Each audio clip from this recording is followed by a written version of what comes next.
Hi everyone, welcome back. Thanks for joining us today. We've got a brand new story to share with you. So let's begin. My name's Timothy. I raised my daughters alone. Their mother left us after saying this wasn't the life she wanted anymore. I didn't have time to sit around, so I picked up the pieces and built a life around them. Then years down the line, she came back, but with a new husband. And one day, the girls came to me and told me he wanted to adopt them. I told them that I won't stand in their way. But life has a funny way of circling back. They came back, and they weren't expecting the version of me they found. They didn't expect what I had to say. Here's how everything happened. Gabrielle, the mother of my girls, and me met in high school. We were each other's whole world back then. When we graduated, everything changed. Gabrielle got accepted into college. I was proud of her genuinely, but I didn't apply to college. Not because I didn't want to, but because I couldn't afford it. My parents were already drowning in bills, and the idea of taking on student loans just felt like jumping into a deeper hole. So, I made a decision to stay behind and started working just to make sure my family stayed afloat. We stayed in touch the whole time she was away at school. Every phone call, every visit, and every text kept our love alive, even with the miles between us. Gabrielle's parents were able to support her. They paid for her tuition, helped her with rent, and made sure she could focus fully on her studies. I was happy for her, but deep down, I knew we were living in two different worlds. When she graduated, a great job offer came in right away from a large company that had a branch right in our hometown. She came back home, and for a moment, it felt like things were aligning again. She was back, and we could finally start building our life together in the same city.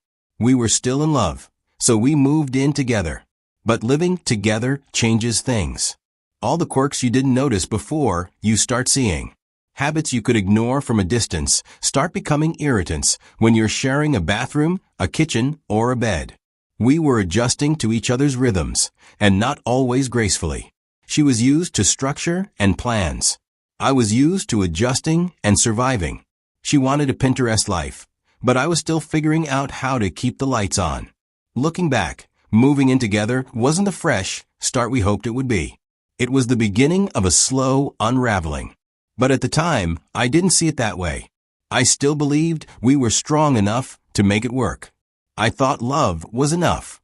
But love isn't always enough when two people are walking in different directions. A few months after we moved in together, Gabrielle found out she was pregnant. It came as a shock to both of us. Neither of us had planned for kids. We were still figuring out how to manage the realities of adulthood. And then boom, a pregnancy test flipped our world upside down. From that moment, the atmosphere shifted.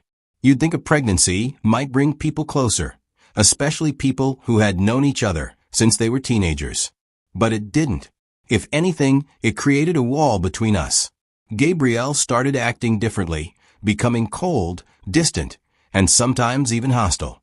It was like she resented me for getting her pregnant, and it was all my fault. I tried to be supportive. I tried to talk through our options and what we were going to do, but every conversation turned into an argument. We weren't on the same page. I wanted to be there for her, but I could also feel that she was pulling away. We talked about whether we were ready to be parents over and over again. And every single time, we ended up yelling, walking out of the room, slamming doors. There was no middle ground. We just couldn't agree on how to go about things. I was scared, but I was willing. I wanted to take responsibility. She, on the other hand, kept talking about how much this would derail her future and how she hadn't worked this hard just to end up tied down. Eventually, she made the decision. She was going to keep the baby. And just when I thought we had finally settled that, the doctor told us we were going to have twins. 2 girls. I knew then that we were in for a long road. From that point on, I made it my mission to make sure Gabrielle lacked nothing. I picked up extra shifts. I started budgeting every dollar. I ran grocery errands, cooked, cleaned, and took on whatever role I had to just to make the load easier for her. She wasn't the easiest to deal with, but I didn't care. When the girls were finally born, for a brief window of time, it felt like we were working as a team. We talked more. We laughed once in a while. We took turns feeding and rocking the girls. That was the moment we decided, let's get married. We figured maybe a deeper commitment would make things more stable, give us a solid foundation to build on. When Gabrielle and I got married, I think part of me hoped that the old spark would find its way back. But it didn't. Emotionally, we were miles apart.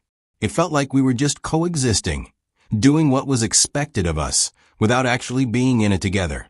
Gabrielle would often bring up how different her life could have been if she hadn't married me. At first, she'd say it jokingly, with a smile. But as the months turned into years, the jokes turned into full-blown arguments. And those arguments? They usually came around whenever the topic of money surfaced. I was doing my best, but it never felt like enough. According to her, I had become the thing that stood between her and the version of herself she wanted to be. She'd say things like, I could have been someone by now if I hadn't settled for this. By the time the twins turned 6, it wasn't just tension in the house anymore. It was a full rupture. One evening, Gabrielle sat me down and said she wanted a divorce. I still remember her exact words. She said, I need to find myself. I wasn't made for this kind of life. It was like she had already checked out emotionally long before she said the words out loud. What shocked me more than the divorce itself was what came after. She didn't fight for the girls. She simply said, you can keep them. I know they'll be safe with you. And then she left. At first, she made the occasional effort to see them. A phone call here, a brief weekend visit there. But that slowly faded, like everything else. 1 month turned into 3, then 6. Eventually, the girls stopped asking when mommy was coming. It wasn't until much later that I found out the full story. Gabrielle had landed a job offer in New York. A big opportunity. I now have 2 little girls looking up at me, and in that moment, it was up to me to make sure they get the best life ever. Once Gabrielle left, I quit the second physical job I had and replaced it with a remote evening gig that paid less but gave me an opportunity to always be and spend more valuable time with my daughters. That change didn't make things easier. I was their father, yes, but I was also playing the role of mother, friend, protector, and counselor. And I gave it my all, even when I felt like I had nothing left to give. There were nights when I was so tired I could barely keep my eyes open, but I'd still sit at the edge of their beds and listen to them talk about their day. There were mornings I skipped breakfast just to make sure they had lunch money. I wore the same pair of shoes for years, so they could have new ones for school. But through all of it, I never once badmouthed Gabrielle. I didn't fill their heads with bitterness. When they asked why she never called, never visited, I just said she wasn't ready. But I'm here. I'll always be here. Over time, our bond grew stronger every day. Every Sunday night, we had pancake dinners. Every birthday, I wrote them letters about the year gone by. They didn't just feel loved. They knew they were safe, wanted, and prioritized. One Father's Day, when they were about 10, they surprised me with a homemade scrapbook. The cover read, My Hero, My Dad. Inside were drawings, handwritten notes, photos, and memories. One page read, You're our superhero because you never gave up on us. I had to step outside so they wouldn't see the tears rolling down my face. It was one of the few times I allowed myself to cry. Single fatherhood is not something I ever asked for, but those girls gave my life meaning. Every tired morning, every quiet worry about money, every lonely evening was worth it. And in return, I got something most men never do. I got to watch love grow with no conditions. That chapter of our lives wasn't easy, but I wouldn't trade it for anything in the world.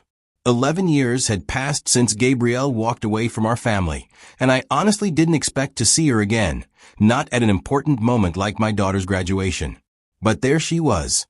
What surprised me more was that she wasn't alone. She had a husband with her, a man who seemed well-mannered and confident. I later found out he was wealthy and successful. Gabrielle didn't say much to me that day, but she did speak with the girls afterward and invited them to dinner at their home. I wasn't sure how to feel. Part of me wanted to protect my daughters and keep them close, but another part of me knew I couldn't control their choices anymore. They were no longer little girls. They were young women starting to make their own decisions. In the weeks and months that followed, my daughters started spending more time at their mother's house. It wasn't hard to see why. Their mother and her husband lived in a beautiful, spacious suburban home, with everything neat and polished, far beyond what I could provide in our modest place. I could understand why they'd be drawn there. The house had a kind of quiet comfort and stability I struggled to give them. Then one evening, they sat me down to have a serious talk. I could tell they were nervous, but also sure about what they wanted to say. They told me Gabrielle's husband wanted to adopt them. They said he had already spoken to a lawyer about it, and that the process was moving forward. They reassured me it wasn't because they didn't love me or appreciate everything I had done. They believed this adoption would give them a better future, a chance to be part of a family that felt more complete, more secure. Hearing that was painful, but I knew getting angry or pleading wouldn't change their minds. Instead, I looked at them and said quietly, "If you believe this is what you want, then I won't stand in your way."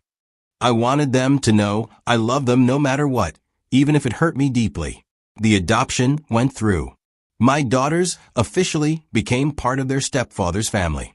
They moved out completely to live with him and their mother. Watching them leave was harder than I thought. I sold the house we had shared and moved to a different part of town. It felt like closing a chapter one wasn't ready to close, but I knew I had to. For the first time in years, I didn't have to carry the weight of providing for my daughters all alone.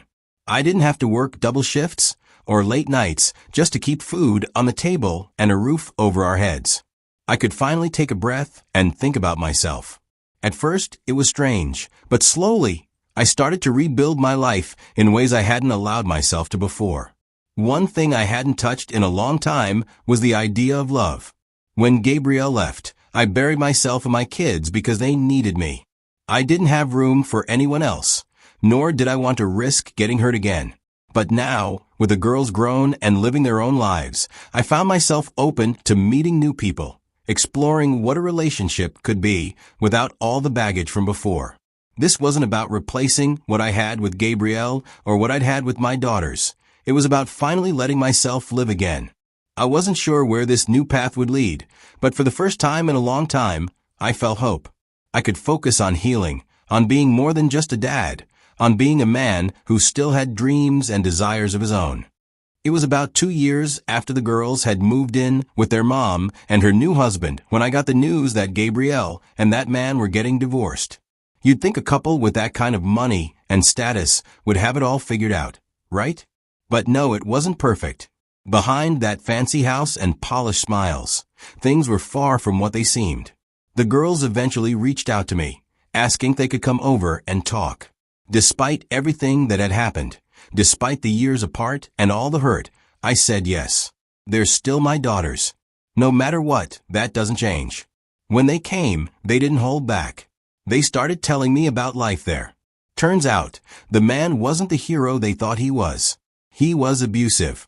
At first, they tried to convince themselves it was worth it, that they'd traded a rough life for comfort and safety. But it wasn't just about money or a nice home. It was about feeling safe and loved, and they weren't getting that. What hurt the most was that they realized I never made them feel like a burden. I was there for them day and night through everything.